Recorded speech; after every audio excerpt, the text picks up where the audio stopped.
네, 뭐 일단 이제 제가 나이로 무슨 음. 이렇게 세대 교체를 했다 이렇게 보기는 좀 어렵지만 그동안 너무 오래 이제 노 음. 대표님, 심상정 음. 대표님 체제로 이어지다가 새로운 얼굴이 등장하면서 세대 교체라는 표현을 많이 해주시는 것 같고요. 예. 뭐 부담이야 이루 말할 수가 없죠. 그러니까 예. 사실 이 앞에 되게 걸출한 진보 정치인들 다음을 잇기 때문에 어, 정말 저 사람이 잘할 수 있을까? 기대 반 우려 반 이런 것이 있다는 걸 분명히 느낍니다. 그런데 지금으로서는 역대 어떤 대표들보다 가장 많은 열정을 가지고 이 당을 끌어가겠다라는 또 포부가 있기 때문에 음. 그 부담을 떨치고 그 지금 제가 뭐 마라톤 코스를 한 100m 달리기 하는 식으로 열심히 뛰어가고 있습니다. 이전에는 어쨌든 사회적인 약자들을 대변하기 위한 사회운동이 네. 이제 활성화되었던 시기가 있는데 결과적으로 그런 게 사회적인 목소리를 아무리 높인다고 해도 이것이 제도로 규율로 바뀌지 않으면은 삶을 실제로 이렇게 지배하는 것은 어쨌든 법과 제도이기 때문에 예. 그런 요구들이 완성되기는 어렵다고 생각을 합니다. 그럴 때 정치권 안에서 우리 사회에 아직까지 대변되지 못하고 있는 많은 사회적인 약자들, 그 사람들을 대변해서 그분들에게 삶의 변화를 줄 수 있는 제도를 만들고 법을 만들고 체제를 정비하고 이런 일을 해야 되는 진보 정치는 반드시 필요하다. 그런 점에서 진보 정치가 굉장히 어렵기는 하지만 이것을 포기할 수 없는 그분들이 우리 사회에서 여전히 배제되고 권력으로부터 소외되는 한은 진보 정치는 여전히 유효하고 앞으로 더 많은 일을 해야 된다 이런 생각을 가지고 있죠. 뭐 기준이 어디에 근거하느냐에 따라서 여러 가지 차이가 있을 수 있을 텐데요. 제가 이번 대선을 경과하면서 좀 그런 생각을 해봤습니다. 이전까지는 진보 정당이 이념적으로 어느 쪽에 있냐, 뭐 중간에 있냐, 더 좌쪽에 있냐, 훨씬 더 좌쪽에 있냐 이런 것으로 이제 진보 정치 정체성에 대한 논쟁들이 상당히 많이 있었잖아요. 근데 대한민국 사회에서의 어떤 이 정당 정체성이라는 것은 결국 그 정당이 누구를 대변하는가라는 것으로 규정되는 것이 아닌가 이런 생각을 하게 됐습니다. 그러니까 모든 정당들이 다 국민을 위한다라고 얘기를 하지만 이 국민들 안에도 여러 가지 갈등들이 있습니다. 부동산 재벌 토건업자들을 대변하는 정당이 있는가 하면 이번 그 대선에 정의당을 찾아왔던 비정규직 노동자, 여성들, 청년들, 장애인들 그리고 성소수자들 이런 사람들을 그 사람들을 위한 목소리를 분명하게 내고 그 사람들을 위한 제도를 만들고 이런 것이 지금 정의당의 정체성 아니냐 뭐 그런 방향으로 우리를 규정하는 것이 맞다 이념적으로 그 색깔이 좀 더 레디컬하니 아니냐 그것보다 훨씬 더 중요한 당의 정체성과 존재 이유다 저는 그렇게 보고 있어요. 예, 그래서 제가 문재인 정부를 대한민국 19번째 정부라고 부르지 않겠다. 새로운 대한민국의 첫 시작이라고 봐야 된다. 이제까지 비정상적인 시스템을 국가 시스템을 바로잡고 국민들의 열망을 새롭게 담아 나갈 수 있는 그런 정부가 돼야 되고 두 번째는 이 정부는 민주당 정권이 아니다. 촛불 정권이다. 그 점에서 이 촛불 혁명을 함께 만들어 왔던 정의당도 이 정부의 성공을 위해서 우리의 역할, 우리의 몫이 있다, 사명감이 있다 이런 말씀을 드리는 거죠. 그래서 뭐 맨날 이 정부에 대해서 정의당은 어느 편에 설 거냐 이런 질문들을 굉장히 많이 받는데 이 정부의 어느 편에 서는가가 아니라 이 촛불 정권의 성공을 위해서 우리가 협력할 것, 이 촛불 정부의 성공을 위해서 잘못하는 것은 비판할 것, 이런 것이 우리 당의 태도다. 그거는 정말 이 정치인으로서 정당 정치인으로서는 하실 말씀이 아닙니다. 각 당의 당 대표가 자기의 소신과 철학을 갖고 당을 운영하고 있고 그 당을 또 특별히 지지하는 유권자들이 있는데 그 사람들을 어떤 줄 세우려 해서 1중대, 2중대, 3중대 이게 지금 저는 대한민국 정치를 이렇게 계속적으로 후퇴시키는 이런 역할들을 자유한국당에서 이제 좀 그만하셔야 되지 않을까. 저희들은 뭐 5석 이상까지 문턱을 좀 더 낮춰라 이런 요구를 하고 있는데요. 사실 이 교섭단체 문제는 두 가지 측면이 있습니다. 하나는 정의당이 지난 총선에 7%를 넘게 받았어요. 그러면은 그 민의를 그대로 수렴한다면 이미 현재의 룰로도 원내교섭단체가 될 수 있는데 이 잘못된 정치제도 때문에 우리가 7%를 받고도 2%밖에 대의를 못합니다. 굉장히 불합리한. 그래서 이 선거제도 자체가 그 정당의 정책과 가치를 지지해서 투표한 만큼의 의석수로 반영되는 이런 과정으로 개정돼야 된다는 것이고요. 아까 얘기한 것처럼 우리나라처럼 이렇게 20석이라는 높은 문턱을 가진 교섭단체 구조가 아마 거의 없는 걸로 제가 알고 있습니다. 그래서 이 구조를 뭐 정당 지지율로 낮추든가 아니면 원내 의석수를 한 5석까지를 더 낮추든가 이렇게 가야 된다는 건 저희가 지속적으로 얘기를 해오고 있는데 뭐 이 선거제도 같이 불합리한 구조도 잘 해결이 안 되니까 원내교섭단체 구성 여건도 사실 관심이 잘 안 되고 있죠. 왜냐하면 다른 당은 다 그 기득권을 갖고 있기 때문에 자기들 문제라고 생각을 안 하고 악수는 아니죠, 악수는. 근데 이제 항상 이 국회의원을 뽑는 룰을 현역 국회의원들이 정하다 보니까 이제 이해관계가 얽히고 설켜서 결국 국회 문턱을 못 넘고 19대 국회 때는 오히려 중선관위가 굉장히 획기적인 안을 내놨는데도 그렇죠. 비례의석수가 오히려 주는 개혁이 이루어졌습니다. 53석에서 47석으로 줄어들었잖아요. 그래서 어쨌든 이 문제를 그 시민사회 그리고 많은 국민들이 자기의 삶의 문제를 결정하는 것이기 때문에 훨씬 더 이 공론의 장에서 이 문제가 다뤄져야 되고 20대 국회도 이제까지 굉장히 비정상적인 시스템을 정상화시키는 과정에 정치제도도 좀 더 정상적인 민의 수렴을 할 수 있는 장으로 바뀌어야 된다라는 사명감을 갖고 좀 자기 문제로 보지 말고 20대 국회의 어떤 소명으로 좀 이걸 받아들이시면 좋겠다. 특히 지금 5당 체제가 되면서 민주주의의 다원화의 어떤 성공을 이룰 수 있냐 없냐 기로에 서 있잖아요. 좀 그런 문제로 받아들이셨으면 좋겠다는 생각이 들고요.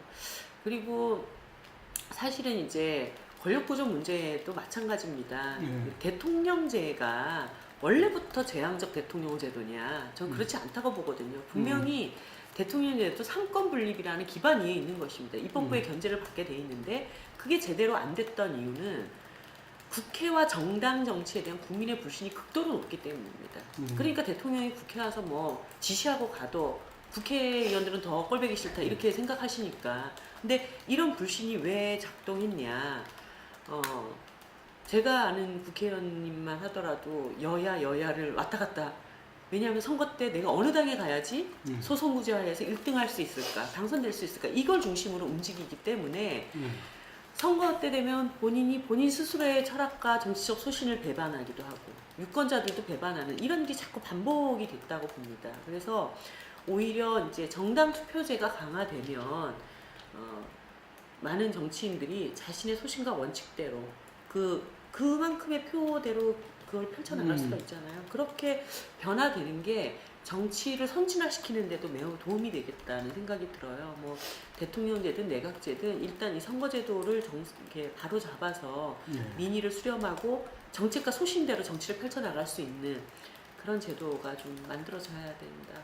저희들은 일단 선거제도 개혁 이걸 이렇게 모든 개혁, 권력구조 개편에 우선해야 된다. 이것이 저희들의 당론입니다. 그래서 이것이 돼야 내각제도, 뭐 대통령제도 다 합리성을 갖출 수 있기 때문에 이 논의 없는 권력구조 논의만으로 가는 것은 금방 말씀할 때 기본권 이런 부분도 그거는 저희가 그 노동 존중에 대한 것을 헌법에 명시돼야 된다는 거, 그 다음에 선거에 있어서 사원칙으로 되어 있지 않습니까?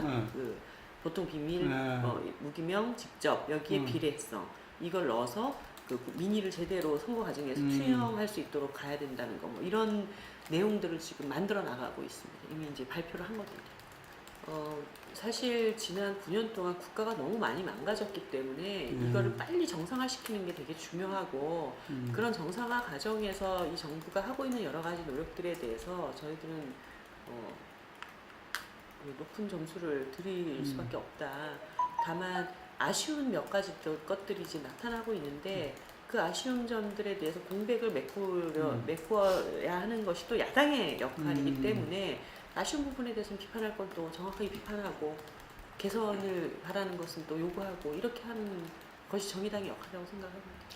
아쉬운 부분이라면 뭐 어떤 부분들을 꼽을 수 있어요? 뭐 예를 들어서 인사 문제 같은 경우에도 저희들이 모든 걸 다 반대만을 위한 반대는 하지 않았습니다. 조금 부족하다 하더라도 또 더 큰 대의를 위해서 그거는 조금 받아들일 수 있는 부분들은 받아들이고 그랬는데 이건 절대 안 된다 할 때는 또 강력하게 목소리를 앞서서 냈거든요. 안경환 내정당, 조대엽 내정당 같은 경우. 그럴 때 국민들이 정의당이 그렇게 반대만 그러니까. 하는 정당 아닌데 저렇게 얘기할 때는 그게 상당히 기준이 되는 것 같아요. 네, 좀 이거는 정말 좀 다시 검토해봐야 되는 거 아니냐 이런 걸 이끌어내기도 하는 것이죠. 그게- 오늘도 이제 그 말씀을 하시던데 그래서 뭐 음.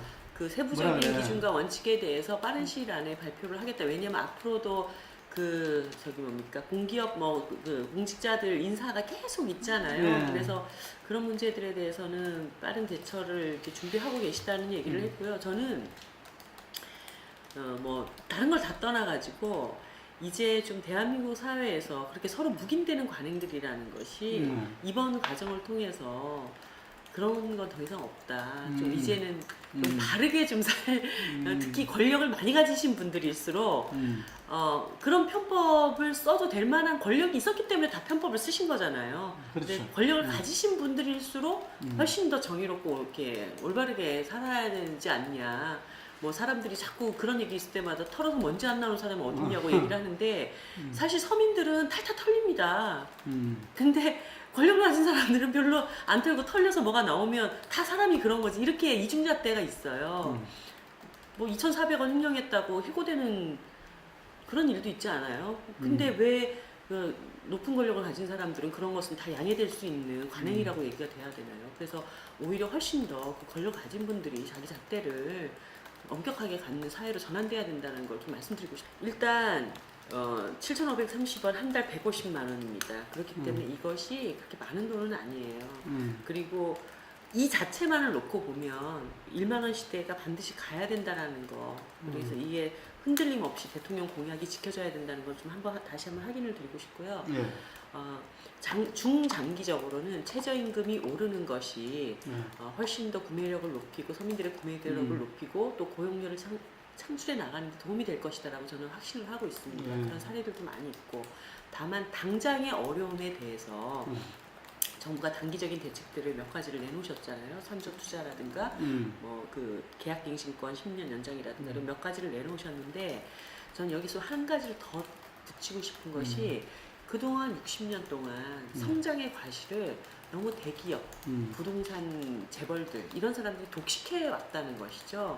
그래서 영세 상인들이 어려워지고 중소 상인들이 어려워졌다고 생각을 해요. 근데 이분들이 그 위로는 해결을 못하니까 더 밑으로 아르바이트생들이라든가 노동자들한테 임금을 덜 주는 방식으로 해결을 해야 하는데 이제 이게 좀 거꾸로 가야 된다. 그래서 이때까지 너무 많은 과실을 가지신 분들이 세금을 좀 더 내고 이 지원 대책들에 그 재원을 마련하는데 협력할 수 있도록 하는 방향으로 가고 불공정 거래 같은 거 일소하고 부동산 임대 해가지고 불로소득 그 하시는 분들 임대료 적정 수준으로 더 낮추고 이런 좀 사회 구조적인 개선들이 뒤따라야 그렇지. 장기적으로 좀 사회가 전체적으로 좋아지는 것으로 가지 않겠나. 근데 후자 금방 말씀하신 그걸 하려면 결국 그거는 국회에서 네. 대법안으로 될 수밖에 없는 거 네, 아닙니까? 맞습니다. 네. 그런 걸 그래서 저는 큰 야당들께서 다 대선 후보 시절에는 정부 1만 원 공약 다 해놓고 나서 정부가 1만 원 하니까 무슨 중소상인들 다 죽이는 것처럼 막 난리를 치시는데 그러실 게 아니라 이런 문제들을 구체적으로 어떻게 해결해 나갈 것인지를 법안을 내고 같이 통과시켜서 이렇게 가야 되죠. 근데 위로는 아무것도 해결하려고 하지 않고 다시 누군가 얘기하는데 을과 을의 싸움으로 자꾸 이거를 끌고 가서는 안 된다. 우리 사회에 이 문제 해결해야 될 갑이 지금 아무것도 안 내놓고 있기 때문에 갑들이 좀 더 이 사회를 좀 불평등을 해소하는 데 더 노력하도록 국회가 그런 역할을 하는데 힘쓰는 게 맞다고 생각합니다. 이 국회 선진화법이요. 5당 체제에 안 맞는 저는 법이라고 봅니다. 그러니까 예전에는 여야 두 당이 이 전국을 끌어나가면서 한쪽이 일방의 한쪽을 완전히 밟고 가는 것을 방지하기 위해서 이걸 만든 건데 지금은 5당이에요. 근데 5당 중에 한 당만 반대도 뭐가 아무것도 안 돼. 그러면은 사실은 소수가 어깃장을 놓으면 다수가 아무것도 못하고 질질 끌려갈 수밖에 없는 이런 구조로 되어 있습니다. 그래서 이거는 좀 다당제 시대에 맞게 좀 손을 봐야 되겠다. 그러면 뭐 다른 당 의원님들도 협치 얘기하고 뭐가 다당제 자꾸 얘기를 하면은 엉뚱한 데서 이제 자꾸 해법을 찾으실 게 아니라 제도를 그렇게 5당의 민주적인 원칙을 좀 잘 보장할 수 있는 방향으로 제도 개선하는데 힘을 더 보태셔야 되는 게 아닌가. 오늘 그 점심 오찬 때도 대통령께서 네. 이런 중요한 문제들에 대해서는 미국과 일본과 채널을 갖고 얘기를 해나가면서 일을 추진하고 있다 분명히 말씀을 하셨기 때문에 뭐 미국이 전혀 뜬금없이 나는 못 들었던 얘기인데 갑자기 대한민국 정부가 저렇게 했다 이러지는 않았을 거라고 저는 생각을 하고 오늘 있고요. 보도는 그렇게 나왔어요. 예. 뭐 한미 FTA 문제도 우리 쪽에서 하는 얘기랑 미국 쪽에서 하는 얘기가 완전 다르기 때문에 뭐 그거는 진짜 사실관계는 더 확인을 해봐야 되겠지만 아무튼 오늘 대통령께서 하신 말씀은 그런 말씀이었다는. 협의하면서 나가고 있다는 거죠. 네네 그렇게 저는 들었고요. 그리고 이게 북핵 문제가 하루아침 해결되기가 굉장히 어려운 문제입니다. 그런데 반드시 또 해결을 해야 되는 문제고 근데 지난 9년 동안 이 문제를 남한 정부는 강대강의 전략으로 써왔고 미국은 전략적 인내라고 하지만 실질적으로는 전략적 무시 전략으로 이제 써왔는데 이게 한 10년 동안 실패한 전략이다라는 게 이제 보여진 거거든요. 그렇기 때문에 대통령의 베를린 구상의 대원칙에 입각해서 평화 전략으로 이 문제를 풀겠다라고 하는 거를 굉장히 좀 인내심을 가지고 차근차근 풀어나가는 것이 옳겠다. 그리고 뭐 이거를 지금 그 구상을 발표하고 얼마 되지 않았는데 오늘 내일 바로 답이 오냐 안 오냐 그런 태도를 취했냐 안 취했냐 이렇게 너무 성급하게 판단하지 말고 이 전략이 옳은 방향이다라는 걸 확실히 갖고 이렇게 좀 뚝심 있게 쭉 밀고 가는 그런 과정들이 필요할 것 같습니다. 저는 이번에 이제 대통령께서 한미 회담에서 약간 아쉬웠던 부분이 이제 사드 문제는 내정의 문제이다라고 좀 표현하시면서 이게 사실상 뭐 기정사실로 하는 게 아닐까라는 그러니까, 의혹을 네. 만든 거 이게 이제 조금 아쉬웠던 부분인데요. 저희들 입장에서는 지금 어쨌든 사드가 군사적으로도 경제적으로도 그 효과성이 입증되어 있지도 않고 오히려 불이익을 계속 가중시키고 있는 것이 아닌가라는 거 이것이 해소되고 있지 않다고 봅니다. 그러니까 대중무역 관계에서는 계속 불이익과 마찰을 겪고 있고 군사적으로도 한반도 내에 그 북한 미사일을 방어하는 그 무기 체계로서 유효한가에 대해서는 여러 가지 의문점이 제기가 되고 있어요. 그래서 저희들 입장에서는 도대체 이 협상이 박근혜 정부 하에서 어떻게 진행되는 건지 이런 것부터 먼저 파헤치고 가는 것이 필요하다. 근데 사드는 뭐 이미 들어왔으니까 어쩔 수 없다 이렇게 보는 거는 저로서는 아직 그거를 수용하기가 어렵다라는 말씀을 드립니다. 근데 오늘 또 대통령께서는 그게 미국이 재협상을 요구한 게 아니라 일부 개정을 요구하는 것이다라는 말씀을 하시는데 저는 뭐 일부 개정과 재협상의 차이가 크게 뭔지는 아직 잘 모르겠습니다. 그것에 대해서는 좀 더 확인이 필요하고. 왜 그런 말을 하는가요? 그러니까 미국에서 그 재협상 얘기를 너무 부풀려서 보도가 되고 있다. 우리나라 언론에서 보도되고 있다는 건가? 예. 미국 쪽에서 그렇게 원래 진행됐던 얘기를 너무 이렇게 부풀려서 얘기를 하고 있어서 실제 미국이 그것을 전면 재협상 이렇게 요구하고 있는 것은 아니다. 오늘 아무튼 저는 그렇게 들었고 그럼에도 불구하고 뭐 그 문제에 대해서 자리에 앉아서 뭔가 토론을 해야 된다면 협상을 해야 된다면 철저한 준비가 필요하고 피할 수 없다면 저는 또 정면 돌파도 필요하다고 봅니다. 예를 들어서 한미 FTA 안에서 굉장히 많은 독소 조항들이 있지 않습니까? 그렇죠. 뭐 중소기업 적합업종을 지정을 하려고 해도 한미 FTA 때문에 안 되고 국가 투자자 제소 조항이라든가 그러니까요. 내치 조항이라든가 이런 여러 가지 것들 때문에 발생하고 있는 문제. 그러니까 사실 이제 어떤 특정 산업 분야의 이익과 불이익 뭐 이런 것들을 따지기 이전에 그 한미 FTA의 룰이 전반적으로 이렇게 이렇게 힘이 없는 국가에겐 상당히 불리하게 규정되어 있는 부분들 이런 것들을 한번 정면 돌파해가지고 이런 거 한번 뜯어붙여보자 이렇게 좀 강단 있게 해볼 필요도 있지 않을까 그런 생각이 들어요.